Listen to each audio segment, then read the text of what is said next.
ఈ వీడియోలో మనం ఆర్ఎస్ఐ గురించి నేర్చుకుందాం. ఆర్ఎస్ఐ అంటే రిలేటివ్ స్ట్రెంత్ ఇండెక్స్. ఈ ఆర్ఎస్ఐ అనేది మనం దేనికి యూజ్ చేస్తామంటే, ఒక షేర్ యొక్క వాల్యూ పెరుగుతూ ఉంటే మనం వెంటనే బై అనేది చేయకూడదు. అట్లానే ఒక షేర్ యొక్క వాల్యూ కిందకి పడిపోతూ ఉన్నా మనం సెల్ అనేది చేయకూడదు.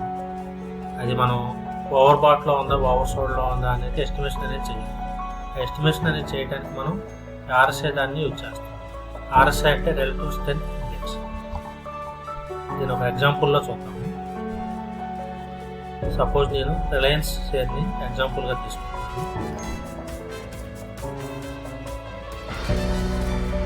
ఫస్ట్ మనం ఆర్ఎస్ఐని ఏ విధంగా చార్ట్కి అనుసంధానం చేయాలో చూద్దాం.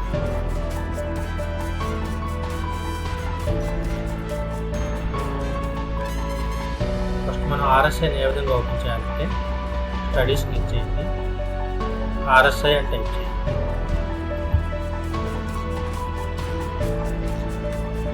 ఆర్ఎస్ఐలో period 14, overbought 80, oversold 20 default values.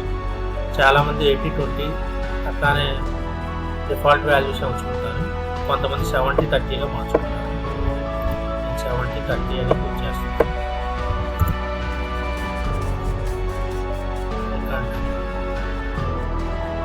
ఇప్పుడు మనం చార్ట్స్ని చూసినట్లయితే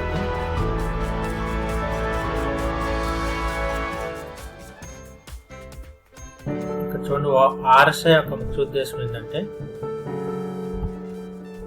షేర్ యొక్క వాల్యూ ఓవర్ బాట్లో ఉందా ఓవర్ సోల్డ్లో ఉందా అనేది చూపించడానికే మనం ఆర్ఎస్ఐ అనే దాన్ని యూజ్ చేస్తాము. సపోజ్ ఒక షేర్ యొక్క వాల్యూ చూడండి ఇంక్రీజ్ అవుతూ ఉంది. మన షేర్ యొక్క వాల్యూ ఇంక్రీజ్ అవుతుందని మనం కూడా బై చేస్తే అది చూడండి ఒకసారిగా డిక్రీజ్ అనేది అయ్యింది. మన షేర్ యొక్క వాల్యూ ఇంక్రీజ్ అవుతుంటే మనం కూడా బై చేయాలంటే ఫస్ట్ ఆర్ఎస్ఐని మనం చూసుకొని అది ఓవర్ బాట్లో ఉందా లేదా అని చూసుకోవాలి. అది ఓవర్ బాట్లో ఉంటే మనం బై అనేది చేయకూడదు. అట్లానే ఒక షేర్ యొక్క వాల్యూ కిందకి పడిపోతూ ఉంది, షేర్ యొక్క వాల్యూ పడిపోతూ ఉంది. మనం అప్పుడు ఏం చేయాలంటే, షేర్ వాల్యూ పడిపోతుంది కదా అని మనం ఎప్పటినే షార్ట్ సెల్లింగ్ అనేది చేయాలి. ఆర్ఎస్ఐని చూసుకోవాలి. ఆర్ఎస్ఐ అనేది ఓవర్ సోల్డ్లో ఉందా లేదా అనేది చూసుకోవాలి. ఒకవేళ ఆర్ఎస్ఐ అనేది ఓవర్ సోల్డ్లో ఉంటే మనం సెల్ అనేది చేయకూడదు. ఆర్ఎస్ఐని మనం మెయిన్గా ఎందుకు యూజ్ చేస్తామంటే, over bat over sold estimation చేయడానికి యూజ్ చేస్తాము. మన ఎగ్జాంపుల్గా రిలయన్స్ షేర్ని తీసుకుంటే, రిలయన్స్ చూడండి May 8, 2020 morning gap up open అయింది. ఇక్కడ ఆర్ఎస్ఐ చూడండి అబౌవ్ 70 ఓవర్ బాట్లోకి వెళ్ళి. యాక్చువల్గా మనం ఈ ఓవర్ బాట్లో అనేది బై చేసినట్లయితే కొద్దిగా షేర్ వాల్యూ అనేది డౌన్ అనేది అయింది చూడండి. అట్లా ప్రీవియస్ ఎగ్జాంపుల్స్ కూడా చూసినట్లయితే, ప్రీవియస్ డేస్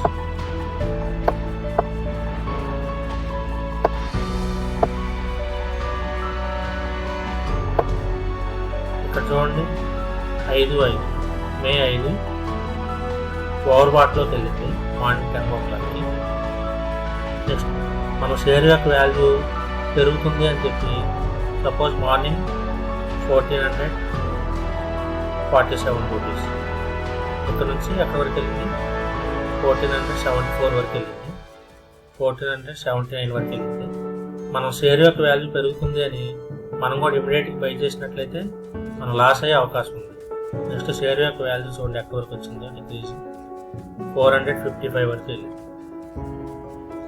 కరెక్ట్గా మనం షేర్ వాల్యూని బై చేసేటప్పుడు అది ఓవర్ బాట్లో ఉందా లేదా అని చూసుకోవాలి. అది ఒకవేళ ఓవర్ బాట్లో అంటే మనం బయింగ్ అనేది చేయాలి.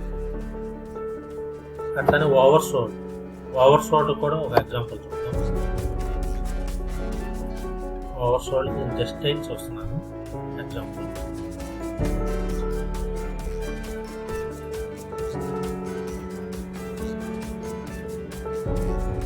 జస్ట్ డైల్ చూడండి May 8 మార్నింగ్ ఓవర్ బాట్లోకి. కరెక్ట్గా మనం ఈ ఓవర్ బాట్లో ఉన్నప్పుడు బై అనేది చేయకూడదు. ఒకవేళ మనం ఈ ఓవర్ బాట్లో బై అనేది చేస్తే చూడండి షేర్ యొక్క వాల్యూ ఎక్కడి వరకు వెళ్ళింది 351 రూపీస్ వెళ్ళింది. మనం కనుక అక్కడ బై చేసినట్టయితే ఈవినింగ్ అది చూడండి 339 రూపీస్కి వచ్చింది. మన షేర్ యొక్క వాల్యూ ఇంక్రీజ్ అయింది అని బై చేసినట్లయితే మనం లాస్ అయ్యే అవకాశం ఉంది. కాబట్టి మనం ఏదైనా సరే షేర్ వాల్యూ పెరుగుతున్నా తగ్గుతున్నా, పెరుగుతూ ఉంటే మనం బై చేయాలంటే ఓవర్ బాట్లో ఉందా లేదా అని చూసుకోవాలి. ఓవర్ బాట్ లేకపోతే మనం బై అనేది చేసుకోవాలి. అట్లా షేర్ వాల్యూ డిక్రీజ్ అనేది అవుతా ఉంటే ఓవర్ సోల్డ్లో ఉందా లేదా అని చూసుకోవాలి.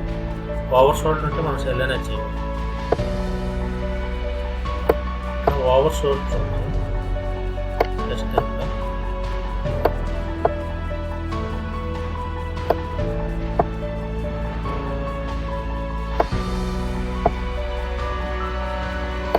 ఇక్కడ కూడా చూడండి, ఏప్రిల్ 13 ఓవర్ బాట్లోకి వెళ్ళింది, తర్వాత షేర్ వాల్యూ అనేది డిక్రీజ్ అయింది.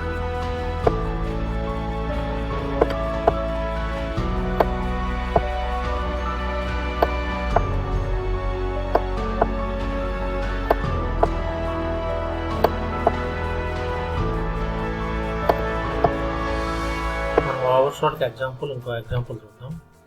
బ్యాంక్ నిఫ్టీ చూద్దాం.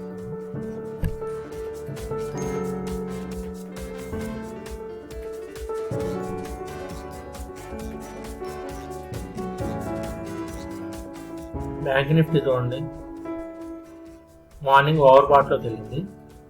ఓవర్ బాట్ యొక్క వాల్యూ ఇప్పుడు ఎంత ఉంది? 19,915. ఈవినింగ్ ఎంతవరకు వచ్చింది? 19,200. మనం మార్నింగ్ గ్యాప్అప్లో ఓపెన్ అయింది, ఆల్రెడీ మార్కెట్ పాజిటివ్గా ఉంది అని మనం బై చేసినట్లయితే లాసెస్ అయ్యే అవకాశం ఉంది. మార్నింగ్ అది బ్యాంక్ నిఫ్టీ అనేది మనకు ఓవర్ బాట్ అనేది చూపిస్తుంది.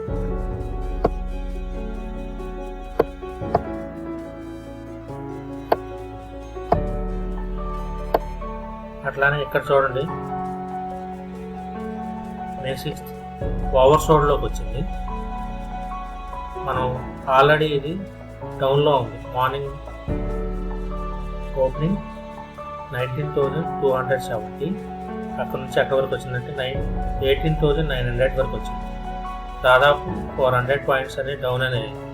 మనం ఆ టైంలో బ్యాంక్ నిఫ్టీ కనుక షార్ట్ సేల్ చేస్తుంటే లాస్ అయ్యే అవకాశం ఉంది. ఎందుకంటే ఆ టైంలో ఇది ఓవర్ సోల్డ్లో ఉంది. అక్కడ నుంచి చూడండి, ఓవర్ సోల్డ్ నుంచి మళ్ళీ ప్రైస్ అనేది అంత ఇంక్రీజ్ అయింది.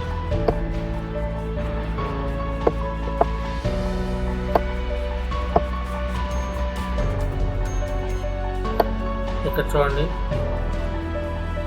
May 4th ఆల్రెడీ ఓవర్ సోల్డ్లో ఉంది.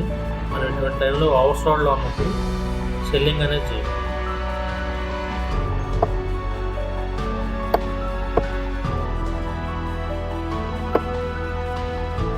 ఇక్కడ 2 o'clock చూడండి, ఓవర్ బాట్లోకి వెళ్ళి షేర్ యొక్క వాల్యూ, మన షేర్ యొక్క వాల్యూ ఇంక్రీజ్ అవుతుందని చెప్పి మనం ఇమీడియట్గా బై అనేది చేస్తుంటే ఒకసారిగా డిక్రీజ్ అనేది అయింది.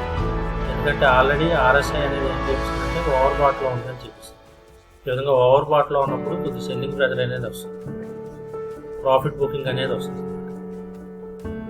ఈ విధంగా మనం RSIని యూజ్ చేసుకొని ఓవర్ బాట్ ఓవర్ సోల్డ్ అనేది చేస్తూ ఉంటాము. మెయిన్ థింగ్ ఏంటంటే షేర్ యొక్క వాల్యూ పెరుగుతూ ఉన్నప్పుడు మనం కూడా బై చేద్దాం, ఇటు కూడా షేర్ వాల్యూ పెరుగుతుంది కదా అని అట్లా బై అనేది చేయకూడదు. RSIని యూజ్ చేసుకొని అది ఓవర్ బాట్లో ఉందా లేదా అని చూసుకోవాలి. ఓవర్ బాట్లో లేనప్పుడు మాత్రమే దాన్ని బై అనేది చేసుకోవాలి. ఒకవేళ ఓవర్ బాట్లో ఉంటే దాన్ని మనం బై అనేది చేయకూడదు. అట్లనే ఒక షేర్ యొక్క వాల్యూ అనేది డిక్రీజ్ అవుతూ ఉంటే మనం కూడా వెంటనే షార్ట్ సెల్లింగ్ అనేది చేయకూడదు. ఆ షేర్ యొక్క వాల్యూ ఓవర్ సోల్డ్లో ఉందా లేదా అని చూసుకోవాలి RSI ద్వారా. అది ఒకవేళ ఓవర్ సోల్డ్లో ఉంటే మనం సెల్లింగ్ అనేది చేయకూడదు. RSIని యూజ్ చేసుకుని మనం ఈ ఓవర్ బాట్ ఓవర్ సోల్డ్ అనేవి ఐడెంటిఫికేషన్ అనేది చేస్తాం.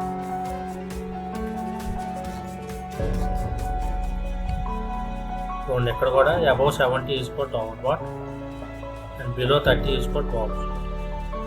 అంటే RSI అనేది 70 కన్నా పైన ఉంటే మనం ఆ టైంలో బయ్యింగ్ అనేది చేయకూడదు. RSI అనేది 30 కన్నా బిలో ఉంటే ఆ టైంలో సెల్లింగ్ అనేది చేయకూడదు. ఇదే RSI, రిలేటివ్ స్ట్రెంత్ ఇండెక్స్ యొక్క ఇన్ఫర్మేషన్.